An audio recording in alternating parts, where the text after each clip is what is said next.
Hello there and welcome back to another video. Today we're going to talk about everything coming in the Dragonflight pre-patch. Yes, the Dragonflight pre-patch is launching imminently and we're going to go over all of the major features of the Dragonflight pre-patch. I am going to do a video on the minor changes very soon, so please subscribe for that. But before we jump into all of the major features of the Dragonflight pre-patch, I just want to shout out the fact that I stream over on twitch.tv/MrGM every single day. I'm streaming World of Warcraft, I'm streaming Dragonflight Beta, Dracthyr King Classic, all that good stuff. If you want to check me out, guys, I'm over on twitch.tv/MrGM every single day. Right, so yes, we finally have the date for the pre-patch, and the pre-patch will be launching on October 25th, but we will get some more features on November 15th, and we're going to specify what all those features are and what is coming on those dates in this video, because this is everything coming in the Dragonflight pre-patch. So yes, October 25th is going to be your major date for the pre-patch. This is when the Dragonflight client will be overtaking the Shadowlands client, which will bring a whole bunch of new systems and things like that.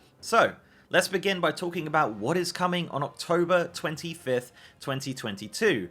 The first major feature you're going to notice when you log in on October 25th or October 26th in the EU is the brand new UI. Yes, the brand new Dragonflight UI is coming on October 25th. This is the first major overhaul of the UI that we've ever seen in World of Warcraft, and it is bringing a bunch of new features, including the edit mode, so you can now create the perfect UI for you, and you can do all sorts of crazy things. You can have up to like 9 action bars, and you can move the map wherever you want, and the portraits, and all the bars, and basically create the UI that you want to create without the use of add-ons. Now, add-ons still will exist, and no doubt people will use them, but having all of this functionality inside the default UI definitely takes a load off on the game, and is just really nice to have as a default option. I do have a full video going over all of the new features of the UI, so if you want to check that out, I will leave a link in the description below. But this new UI is super customizable. It's got some great new features. You can import and share and do all of that kind of stuff as well. So if you have a streamer or a friend or anyone that has a really cool UI, you can ask them for their import string, and you can import their exact UI, which is definitely one of the cooler features of this brand new system. And they've said before that this is a work in progress, so there will be a bunch of new features coming over time for the new UI, but this first iteration is super good, and if you're a user of the default UI already, this is going to be a massive upgrade for you for sure. Our next feature coming on October 25th is the talents. Yes, the revamped talent system is coming on October 25th, so when you log into your character, you're going to have all of these brand new talent trees to play around with. You have a talent tree for your class, and you have a talent tree for your specialization.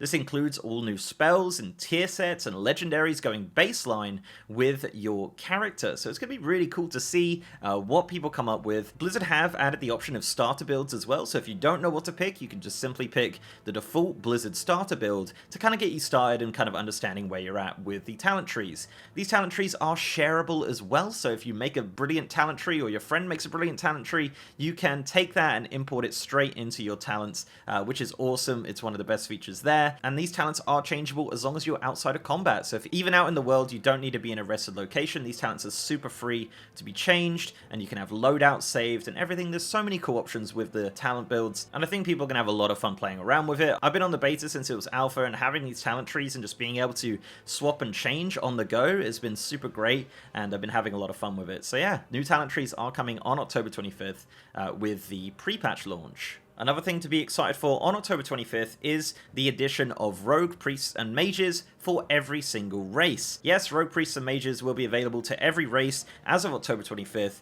including Taurens and Draenei and Orcs, and everybody are going to be able to be a rogue or a priest or a mage. It's going to be awesome. There's definitely going to be a lot of Tauren rogues with some fantastic names. I've already seen a few on Twitter. It's going to be great. Obviously, you can race change to these if you really want to as well, but if you do want to make a brand new rogue, priest, or mage, you can be any race in World of Warcraft, which I think is a fantastic change, and they've said this is something that is going to continue throughout Dragonflight and beyond, so hopefully one day we'll get to a point where every race can be every class, or even close to at least. So yeah, great change, and I'm very excited for that. Another pretty major change coming to the game as a whole is more accessibility features. This includes an option for press and hold spellcasting, where you can simply just press on one button and it will continually spam it while you hold it down, which I think is really good.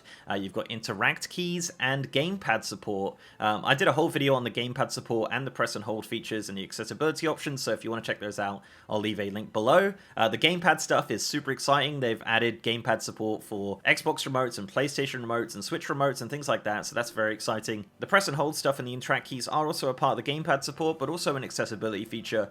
Making the game more available to more people is always a good thing. So yeah, more accessibility features will be coming on October 25th with the launch of the pre-patch. And finally, the last major feature being added to the game on October 25th is the addition of rated Solo Shuffle. Yes, Solo Shuffle is a Shadowlands PvP brawl, which was tested over the duration of Shadowlands and is now becoming rated as of the pre-patch, and this will obviously continue into Season 1 of Dragonflight and beyond. Rated Solo Shuffle will be an option for solo players who want to do Arena just on their own with like a bunch of random 6 people. It's a really cool feature. I definitely recommend checking it out, and the fact that it has gone rated now is going to be super great. So yeah, highly recommend checking out Solo Shuffle as an option. That is just available obviously on the Battlegrounds tab, and you'll have a rating for that, and you can get all of the kind of normal rewards that you would from a regular Arena season from this rated Solo Shuffle mode. Okay, so that's October 25th. Not a bunch of stuff to do, but a lot of stuff to look at and interact with and have fun with. So let's talk about the big one, November 15th. What is happening on November 15th?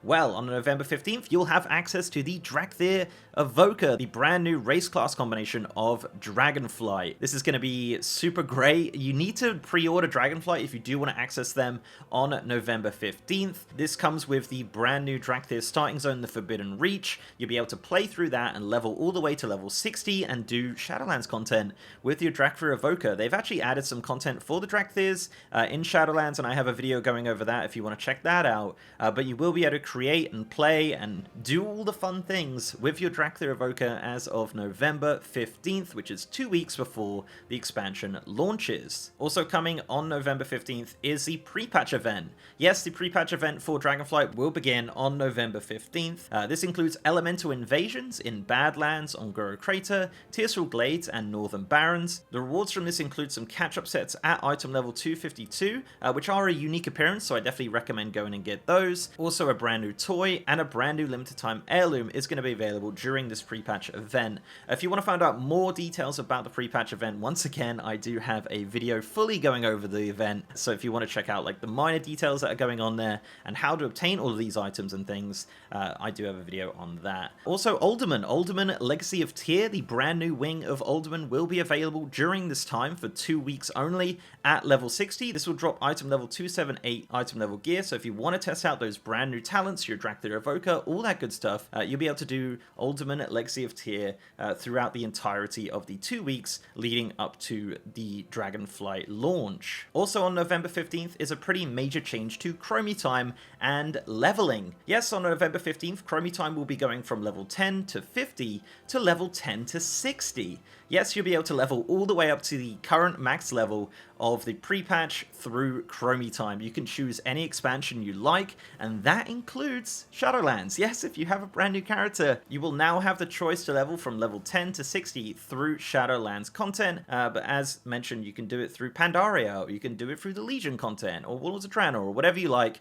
all the way up to max level of level 60, 2 weeks before the expansion launches. Including in this update to leveling is also a massive reduction in the XP amounts. Now, the Winds of Wisdom buff will be going away on November 15th, but the XP amounts will be completely dropping by a massive percentage. So I recently did some level testing, and I did 50 to 60 in just over 3 hours, which is absolutely insane. So yeah, you're definitely going to feel those XP reductions from November 15th. The final kind of major change you're going to see on November 15th is that Battle for Azeroth content, Kultiris and Zandalar by default will be level 10 to 60, going up from level 10 to 50 that it was previously. This doesn't really affect max level characters or anything like that, but you know, new characters or new players who want to level through Exile's Reach, through Battle for Azeroth content, can level all the way to level 60 through Kultiris, through Zandalar. This is just a change that is going to kind of affect Dragonflight once that launches on November 28th. Okay, so that's pretty much it. That is all of the major features coming to the Dragonflight pre-patch on October 25th and on November 15th. Two very important dates to remember. I think it's worth mentioning thing as well. I believe, and this is, you know, not been confirmed or anything like that, on November 15th, Shadowlands in general will become default with the base game. But don't quote me on that, but I'm pretty sure that is how it's going to work. As of November 15th, it doesn't look like you will have to purchase Shadowlands to do Shadowlands content. Just wanted to throw that in there. That's what it seems like. Anyway, that's it, guys. Let me know down below what you think of the Dragonflight pre-patch. I'll have a video going over all the minor changes very, very soon, so please do subscribe for that. But before I go, guys, I'd like to give a massive shout out to my amazing patrons, YouTube channel members, and Twitch subs. You guys are awesome, and if you'd like to support the channel in any of those ways, links are down below. So leave a like on this video, guys, if you liked it, and subscribe if you haven't. I've also got a partner Discord channel with over 3,000 members, and as I said, I'm now streaming on twitch.tv/MrGM. If you want to see me stream World of Warcraft, Dragonflight Beta, Dragonflight Launch, Wrath of the King Classic, any sort of World of Warcraft, guys, I'm over on twitch.tv/MrGM every single day. And with that, guys, I'll see you next time.